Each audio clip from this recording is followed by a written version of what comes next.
அவன் அந்த பிள்ளை தான் தூக்குல தொங்க விட்டதே அந்த அவன் தான் தெரியுமா, அவன் தான் தொங்க விட்டதே.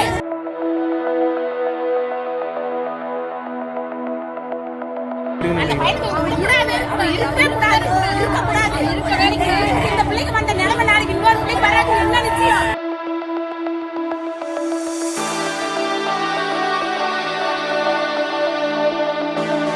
ஒரே பொண்ணு 18 வருஷம் கழிச்சு ஒரு பிள்ளை பெற்று அவன் என்ன பையன் அடிச்சான், அவன் இருக்கக்கூடாது.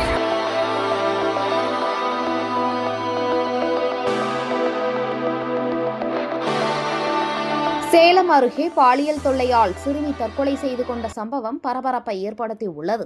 சேலம் மாவட்டம் தேரூர் அருகே ஒக்கிலப்பட்டி பகுதியைச் சேர்ந்த மணி, பழனியம்மாள் தம்பதியினரின் ஒரே மகள் ஜோதிலட்சுமி. இந்த மாணவி கோனேரிப்பட்டி அரசு மேல்நிலைப் பள்ளியில் 9ஆம் வகுப்பு படித்து வருகிறார். இந்த நிலையில் அதே பகுதியைச் சேர்ந்த சதீஷ் தனியார் நிதி நிறுவனத்தில் பணிபுரிந்து வருகிறார்.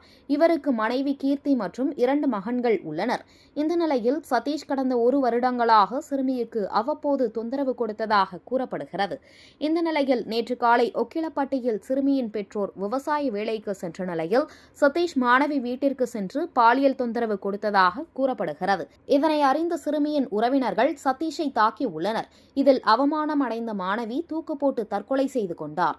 இதன் பேரில் தேவூர் போலீசார் சம்பவ இடத்திற்கு விரைந்து சென்று மாணவியின் சடலத்தை கைப்பற்றி எடப்பாடி அரசு மருத்துவமனைக்கு அனுப்பி வைத்தனர்.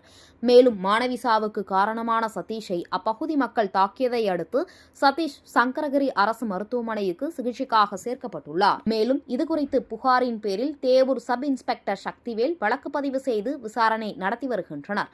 இந்த சம்பவம் அப்பகுதியில் பெரும் பரபரப்பை ஏற்படுத்தியுள்ளது.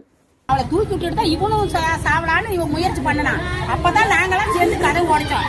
ஆனா அவன் அந்த பிள்ளை தான் தூக்குல தொங்க விட்டதே அந்த அவன் தான் தெரியுமா, அவன் தான் தொங்க விட்டதே. நல்லாவே பாக்குறோம், நாங்க தான் இருந்தோம். நான் அவளுக்கு அந்த பிள்ளைக்கு சித்தி அம்மா. நீங்க என்ன பண்றீங்க? அந்த பையன் மேல என்ன நடவடிக்கை எடுக்கணும்? விடாது, அவன் இருக்கவே கூடாது, இருக்கக்கூடாது, இருக்க வேலைக்கு இந்த பிள்ளைக்கு வந்த நிலைமை நாளைக்கு இன்னொரு பிள்ளைக்கு வராது என்ன நிச்சயம்.